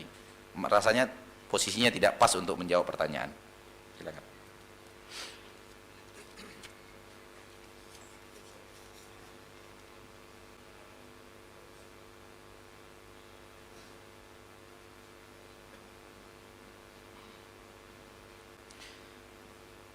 Ustadz, saat ini sedang ramai di media televisi mengiklankan acara lomba fashion show hijab syar'i. Mereka menggunakan label Islami pada acara tersebut. Mohon nasihat untuk kaum akhwat yang ikut atau nonton acara tersebut. Ya, seperti yang kita katakan tadi, tidak benar hal-hal yang seperti itu. Ya. Nasihat kita, jangan ikut, jangan nonton. Pertontonkan hijab yang syar'i yang sesuai dengan yang diajarkan oleh Nabi Sallallahu Alaihi Wasallam. Kita mulai dari diri kita, anak-anak kita, lalu kita nasihati kakak-kakak kita yang perempuan, kita nasihati keluarga dekat kita, teman, tetangga kita. Wallahu a'lam.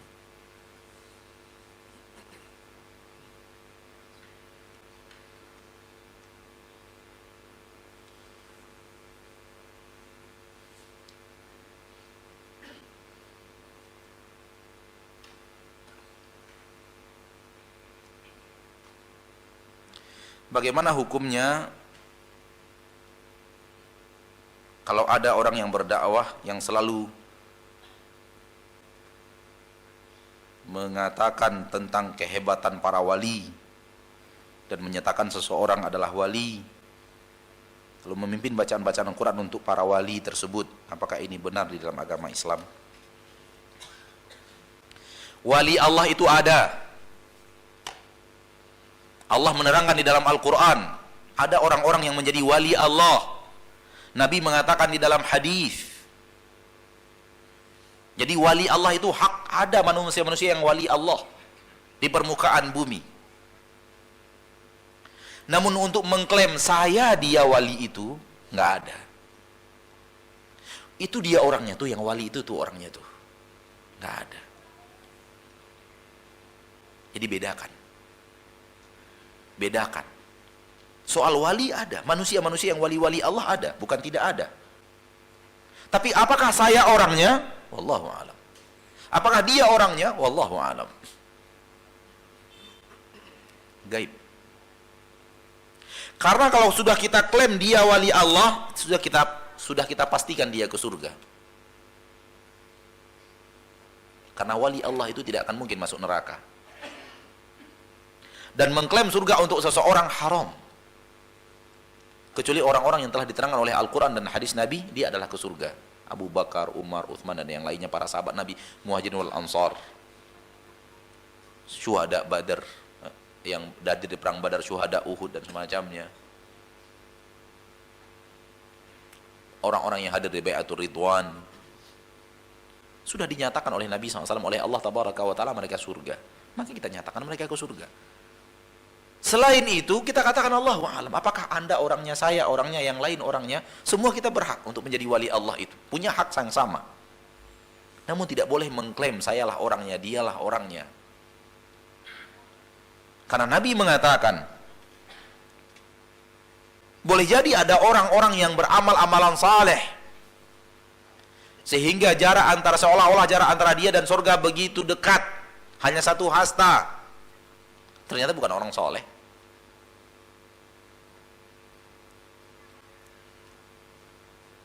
Allah pertunjukkan bahwa dia bukan orang soleh di akhir hayatnya, sehingga dia wafat dengan su'ul khatimah. Jadi untuk mengklaim fulan wali itu tidak ada dalam agama kita. Wali itu ada, namun Allah yang merahasiakan. Siapa di antara kita yang menjadi wali? Yang Allah benar-benar menjadikan dia wali Allah Subhanahu wa Ta'ala. Syaratnya di dalam Al-Quran, orang yang bertakwa. Inna awliya Allahi la khawfun alaihim wa lahum yahzanun. Di dalam Al-Quran, inna awliya Allahi la khawfun alaihim. Coba, siapa yang hafal Al-Quran? Coba lihat. Yunus 6:62. Mari kita lihat surat Yunus 6:2.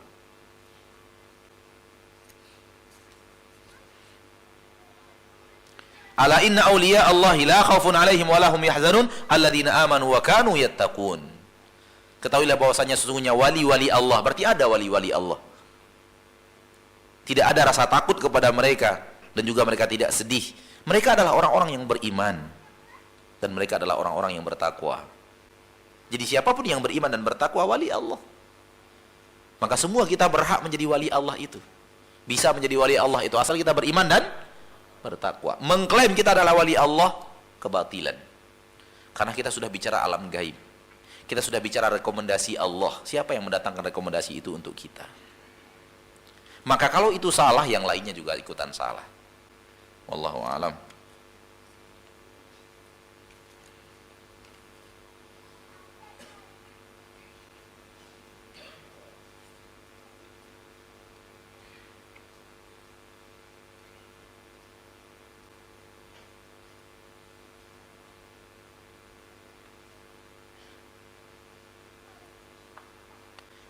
Di tempat saya, para dai dan masyarakatnya mengaku cinta kepada Rasulullah sallallahu alaihi wasallam. Ya, masyarakat kita juga seperti itu, dan kita juga seperti itu, mengatakan kita cinta kepada Rasulullah sallallahu alaihi wasallam. Namun mereka di bulan Rajab ini merayakan Isra dan Mi'raj dengan dalih kemaslahatan umat. Dan ini karena dengan merayakan perayaan ini banyak masyarakat yang berkumpul di masjid. Ya, sebenarnya kajian kita yang tadi itu dia membahas masalah itu. Mungkin tidak kita datangkan sebagai contoh. Kita kembalikan kepada Rasul. Apakah Rasul itu merayakan Isra dan Mi'rajnya? Kenaikan beliau ke langit itu dirayakan? Tidak, berarti bukan Islam. Nabi saja tidak merayakan. Beliau yang naik, beliau tidak rayakan. Generasi terbaik umat Islam, para sahabat, kita disuruh mencontoh mereka, apakah merayakan? Baik ketika Rasulullah hidup atau setelah Rasulullah wafat? Tidak merayakan. Berarti bukan Islam. Kita yang mencoba-coba untuk menyatakannya adalah agama Islam dan perayaan Islam. Hati-hati. Ya, kita kembalikan kepada cara beragama Rasulullah. Tidak dilakukan, ya tidak kita lakukan.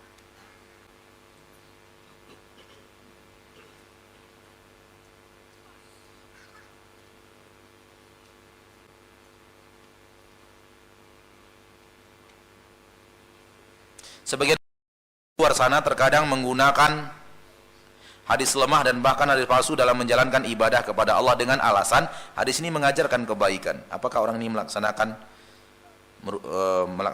orang yang melaksanakan ini merupakan Islam yang bukan Islami, Islami yang bukan Islami? Ya. Kalau dia mengamalkan hadis-hadis yang palsu, hadis-hadis yang lemah, itu tidak Islam. Karena hadis palsu apalagi, ya hadis yang palsu, hadis yang lemah apalagi hadis yang palsu, itu tidak ada keafsahannya dari Nabi kita tercinta SAW. Apa makna lemah? Belum pasti itu perkataan Rasul. Tidak benar bahwa itu perkataan Rasul. Kalau hadis palsu lebih jelas lagi, itu dusta atas nama Rasul. Jadi itu tidak bisa dipertanggungjawabkan bahwa itu adalah ajaran Rasul Sallallahu Alaihi Wasallam. Maka kita tidak membangun ibadah kita di atas hadis-hadis yang seperti itu. Apalagi yang palsu ya. Yang lemah saja kita tidak jadikan sebagai landasan beramal karena belum sah dari nabinya, belum absolut, belum benar dari nabi. Yang benar saja banyak belum kita amalkan. Kok masih mencari yang belum benar? Ya? Yang benar banyak yang belum kita amalkan. Kita habiskan waktu kita untuk mengamalkan yang benar-benar ini, nggak cukup waktu kita untuk beramal. Kenapa harus mencari yang lemah? Ditambah yang palsu, kalau bukan karena godaan syaitan. Allahu a'lam.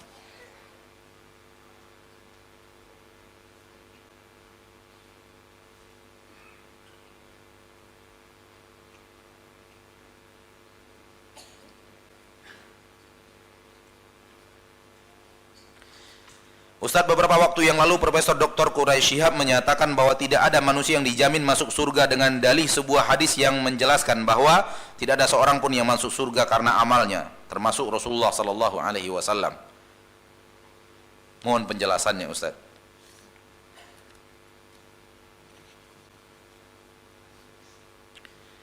Akidah kita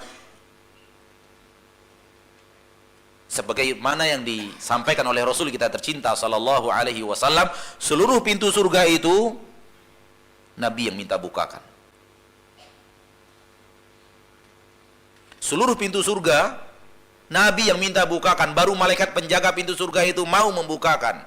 Nabi yang mengatakannya. Sallallahu Alaihi Wasallam, faati abwabal jannah, saya mendatangi pintu-pintu surga. Wa astaftihuha, saya minta bukakan kepada malaikat penjaga pintu surga itu. Fayaqulu man anta, berkata malaikat penjaga pintu surga, kamu itu siapa? Engkau itu siapa? Minta bukakan, kamu siapa? Karena malaikat penjaga pintu surga nggak pernah turun ke bumi untuk melihat Nabi Muhammad Sallallahu Alaihi Wasallam. Berbeda dengan malaikat Jibril, berbeda dengan malaikat Mikail, berbeda dengan malaikat-malaikat gunung, berbeda dengan malaikat siang dan malam yang silih berganti turun ke permukaan bumi. Yata'aqabuna fikum malaikatun bil-laili wa malaikatun bin-nahar. Malaikat penjaga siang dan malam silih berganti, naik dan turun. Malaikat penjaga pintu surga tetap di tugas penjaga pintu surga, enggak pernah turun ke bumi. Enggak ngerti wajah Nabi Muhammad sallallahu alaihi wasallam. Fayaqulu man anta, dia berkata engkau siapa? Fa aqulu Muhammad, aku adalah Muhammad. Fayaqul, berkata malaikat-malaikat tersebut, bika umirtu alla aftaha li ahadin qablak. Saya diperintahkan Allah agar saya tidak membukakan pintu ini kepada siapapun yang minta buka sebelum engkau datang. Hanya engkau yang diizinkan Allah minta bukakan. Kalau itu yang kita minta buka Muhammad, bukakan. Kalau tidak, jangan. Seluruh pintu surga.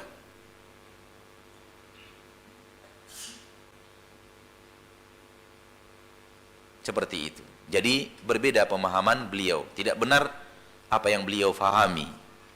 Ya, wallahu a'lam. Tanpa mengurangi rasa hormat kita kepada manusia secara umum termasuk beliau, tanpa mengurangi rasa hormat kita kepada titel-titel beliau, tapi itu batil. Yang batil adalah batil siapapun yang dari siapapun datangnya, di negeri apapun datangnya. Walaupun di kota Mekah batil, kita katakan batil. Di masjid Nabi ada yang batil, kita katakan batil.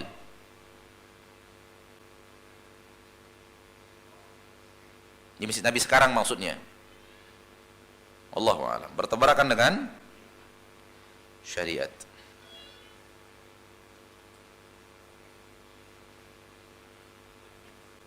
Para sahabat saja Allah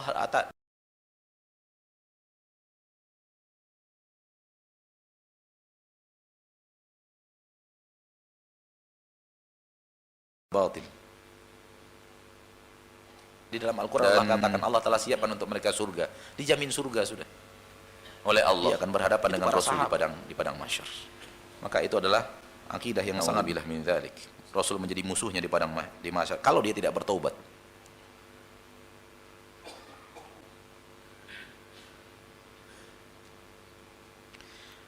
Bolehkah kita menggunakan fasilitas masjid untuk kepentingan pribadi? Pertanyaannya tidak jelas. Kenapa saya katakan tidak jelas? Karena jawabannya ada pada apakah kepentingan pribadi itu. Di situ jawabannya. Makanya tidak bisa dijawab, Pak. Pertanyaan ini tidak bisa dijawab. Karena tergantung kebutuhan pribadinya, penggunaan untuk kebutuhan pribadinya apa. Gitu. Setelah dinyatakan kebutuhan pribadinya apa, baru ada hukum boleh.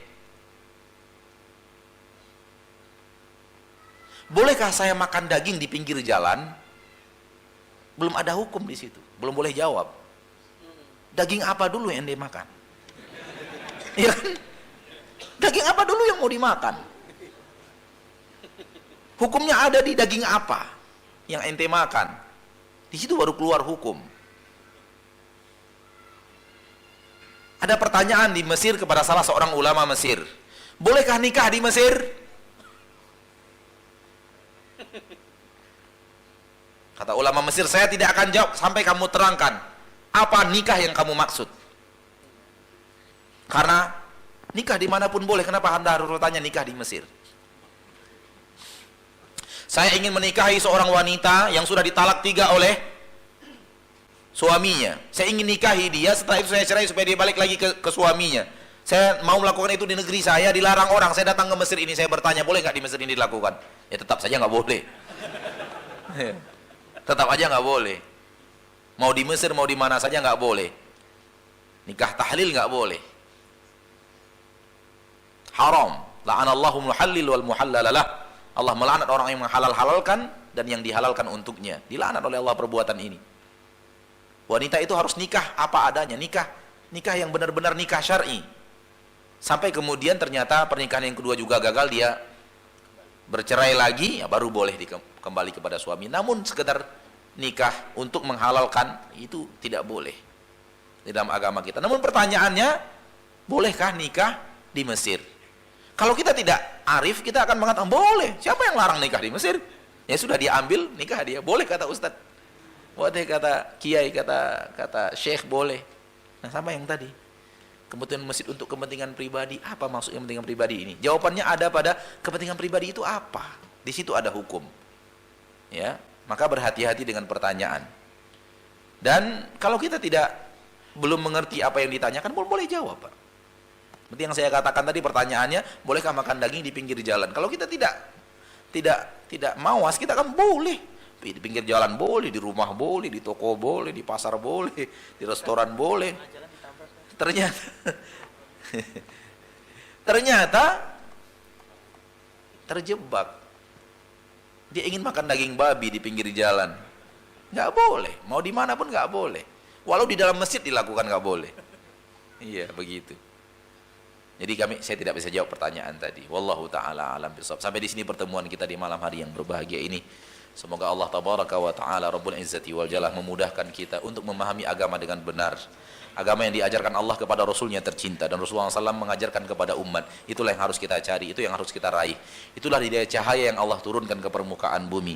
Berusahalah kita untuk menggapai cahaya itu agar kita bisa hidup seperti yang diajarkan oleh Nabi kita SAW. Harapan di akhirat kita bertemu benar-benar menjadi umat Nabi Muhammad SAW yang setia. Amin ya rabbal alamin. Kita akhiri. Subhanakallahumma wa bihamdik, asyhadu an la ilaha illa ant, astaghfiruka wa atubu ilaik. Walhamdulillahi rabbil alamin. Wassalamualaikum warahmatullahi wabarakatuh.